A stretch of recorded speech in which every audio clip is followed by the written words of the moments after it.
What is up, fellow Yu-Gi-Oh fans? I am the one and only Glenguin. Welcome to the channel. As you can see in front of you, we have an updated Monarch deck profile for May 2019 post-Dark Neostorm.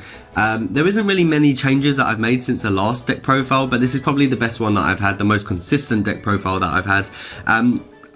I mean, a bit of a disclaimer before we get into the deck profile. Boys and girls, I see in the comment section a lot of the time there's a lot of negativity on my deck profiles. I'm just going to delete your comments. I'm not going to respond to them. There's a lot of salty people out there who's just... Thing is, you watch a deck profile and you pick up, you know, use it as a guideline, use it as... it's all up to personal preference at the end of the day. But you don't need to be salty and you don't need to question ratios. This is how I enjoy playing a deck profile. I know my deck inside and out, I know how to play it. If I brick, I brick, but that's just up to me at the end of the day. So please be nice in the comment section. I'm not here to promote any negativity on my channel, so your comments will be deleted if you are rude on the channel. So with that being said, we're going to get straight into the deck profile. This is Monarch's, and we're going to start with the boss monster herself. This is Aether, the Heavenly Monarch. Now, she is at 1 for a good reason. All your Monarchs and all your big boss monsters in the deck, they all can be tribute summoned by tributing a tribute summon monster. If any of your boss monsters are tribute summoned, then basically you get to send 2 Monarch spells or traps with different names from your hand or deck to the graveyard. It's good that it says from the hand because you can actually unbrick yourself if you have cards like the Prime Monarch in your hand. You don't often usually play it, so it's better to have it engraved so you can use it as a special summon from the graveyard. And then obviously she gets to special summon out a monster with 2,400 or more attack with 1,000 defense from the deck. Unfortunately, we can't bring out Majesty's Fiend, but the good news is we can bring out cards like Delg the Dark Monarch. A good reason why Delg the Dark Monarch is a really good card to bring out with her, because he's not a once per turn clause, and when he is normal or special summon from the deck, his effect will go off, meaning you can actually banish 2 cards from your opponent's grave and then send the top 2 cards from their deck to the grave. Just do not play it in a Thunder Dragon matchup. I've done that before and I've banished their Thunder Dragons by accident, but that was the first time I ever played it. But she's really good, and she's limited for a reason, just because during your opponent's main phase you get to immediately tribute summon 1 monster, so she's really good and goes combos with Escalation of the Monarchs and Monarch Stormforth, so that's why we are running her. Again, you'll question my ratios as to why I'm only playing 2 Erebus. I don't really think like you need to max him out. Again, he is non-targeting, like once he's tribute summoned you get to send the 2 Monarch spells or traps. Mainly Pantheism and Prime Monarch is the main targets for your sending from the deck or hand, mostly because you want to combo off from the graveyard from them, but even if you've got them in your hand you can just still play them. But he gets to shuffle a card from your opponent's hand or field or graveyard back into the deck, so he's really good. But the reason why I'm only playing him at 2 is because he's recyclable anyway. If I Foolish Burial him and I have a bricked hand, you can actually use his effect during either player's main phase to discard 1 Monarch spell trap, then you can target himself and bring him back to your hand, so you can just use him over and over anyway. But obviously you can also bring cards like Aether back to your hand if she's already been used also, so that's why I'm running him at 2. We do have a few notable mentions in the deck, which I'll go through at the very end of the monsters also. I'm running 1 Zaborg. I might actually change him and swap him out. Again, his effect is fantastic because you actually get to choose the cards that your opponent sends to the graveyard from their extra deck. So let's say you use his effect to target himself. Destroy himself. Because he's a level 8, you get to send 8 monsters from their extra deck to the graveyard, so you're basically stopping their extra deck. But this is Monarch's Lockdown anyway, so I'll go through that in just a moment why I call it Monarch Lockdown. So you could actually switch this out for the next card that I'm about to be playing. So obviously the deck is updated and I am now playing, oh this looks so good in Ghost Rare form. This is Mobius the Mega Monarch, and if you boys and girls do not know what Mobius does, when he's tribute summoned you actually get to target up to 3 spells and traps on the field and destroy those targets. The reason why we are playing him especially with post-Dark Neostorm is because Mystic Mind players seem to want to be cancerous to the game, so we need to have quite a few spell and trap stoppers in the deck and a lot of back row removal, so that's why I'm playing him at 1 at the moment. I would suggest that we swap Zaborg out and put a second Mobius in, just in case your opponent's playing a lot of back row heavy decks, so I do recommend playing Mobius the Mega Monarch for that exact reason.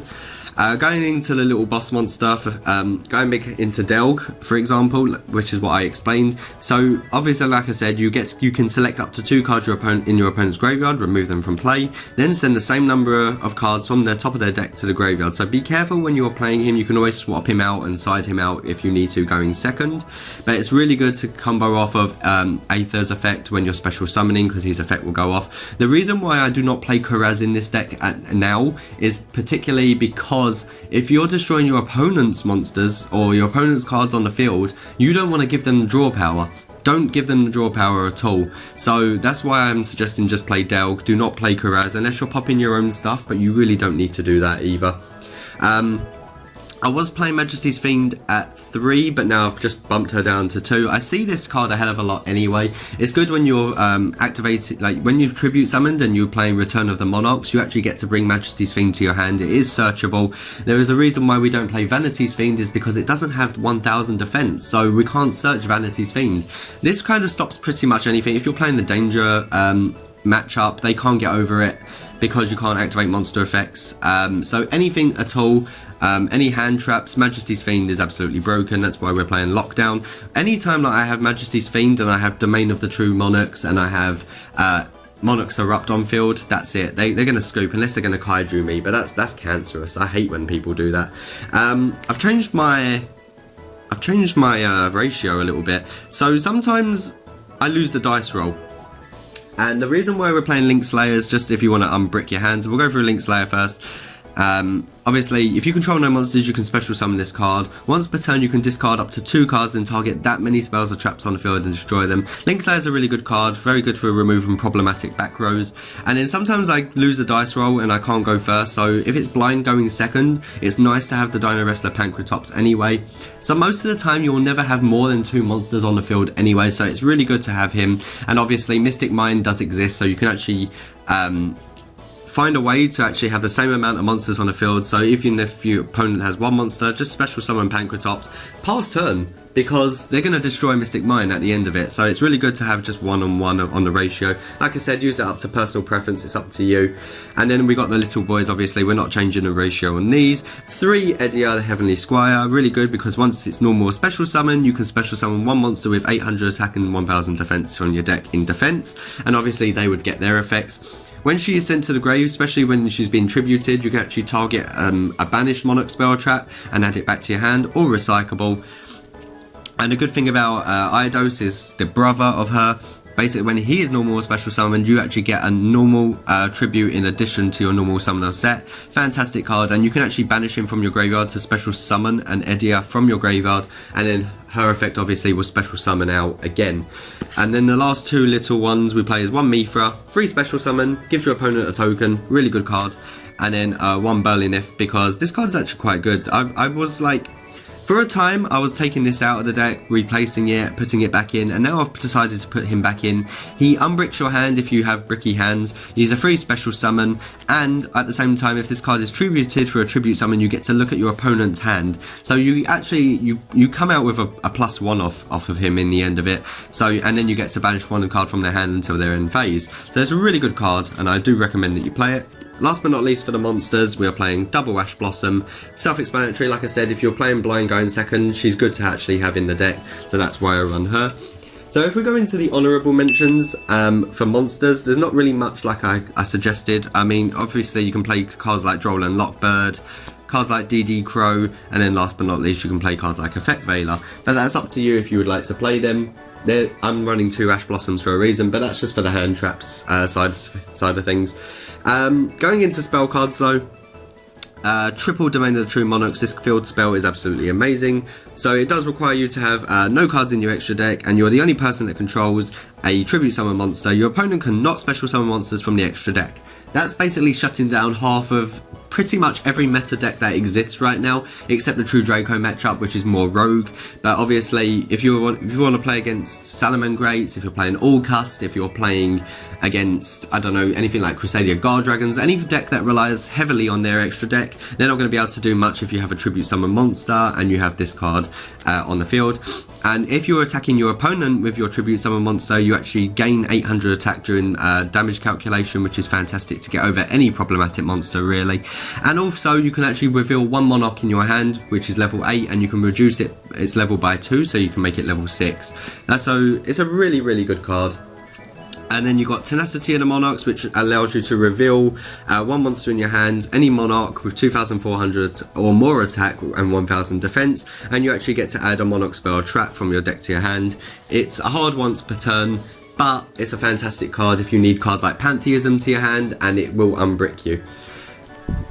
Playing only 2 Return of Monarchs. A lot of people play 3. I only play 2. I don't really see this card enough anyway, but if I need to search out cards like Majesties and I haven't found her immediately, then obviously I will bring this card to my hand off of Tenacity, or I can banish Pantheism, and most of the time my opponent will stupidly give me this card, so I can search off my Monarch cards. Really good card. I do suggest just playing it at 2. 2 Monarch Stormfall. Yes, I am aware this card is at 3. Again, we had to make as much room out, like our deck is so tight right now, so it's really hard to incorporate this card anyway, but obviously you can actually tribute summon your opponent's monster instead of your own. I play 1 March of the Monarchs. It's just got a bit of protection. It can't be targeted or destroyed by card effects, but then sometimes I just use it and then I will banish it for Prime Monarch, and then I'll use Eddie as effect just to bring it back from grave and then just play on from there. Last but not least, for your Monarch cards on spells, obviously the limited Pantheism of the Monarchs, this card is absolutely broken, as everyone knows. So you send 1 Monarch spell trap from your hand to the graveyard, draw 2 cards, amazing. Then you can banish this card from your graveyard. This is on the same turn, and you can reveal 3 Monarch spells or traps, and your opponent will add 1 of those to your hand, and then you shuffle the rest back into your deck. So this would be nice if this was brought to like semi-limited or something. I'm sure a lot of Monarch players that are out there right now, or whoever's watching this video, will agree with me that this card could come back to 2 at least. I mean, bring Monarchs back. I mean, it would be amazing. Then for draw power, we play Celestial Observatory. The reason why we play this is because we do run quite a few level 6s in the deck. Remember, Domain of the True Monarchs knocks your level 8 monsters down to level 6 anyway, so it's a really good combo, and then you can actually place one of them from your hand or face up on the field to the bottom of the deck to draw 2 cards. Honourable mentions for the draw power is cards like Allure of Darkness. The reason why I'm not playing Allure of Darkness in this deck, I mean, you can play it if you would like. I really don't want to banish any of my dark monsters. Like, most of them are really helpful in the deck, which is why I don't play it. But if you want to run it, then feel free to. And then play this card at your own risk. If we have Extravagance, a lot of people are asking me why I don't play Extravagance in this deck. Well, first of all, if you are playing Extravagance and you see this card, you can't run it when you're playing Monarch's Erupt, because Monarch's Erupt means that you can't have an extra deck. So if you have 6 cards in your extra deck and you're trying to draw 2 off of this, but you're having Monarch's Erupt in your hand also, or on the field face up, you can't play this card because you have cards in your extra deck. So it's kind of pointless to have Extravagance. But again, if you find a way to play this first without Monarch's Erupt first, then go for it. But sometimes you'll never see this card, and obviously you can only really play it at 1 or 2 in the deck anyway, so I'd say play this at your own cost.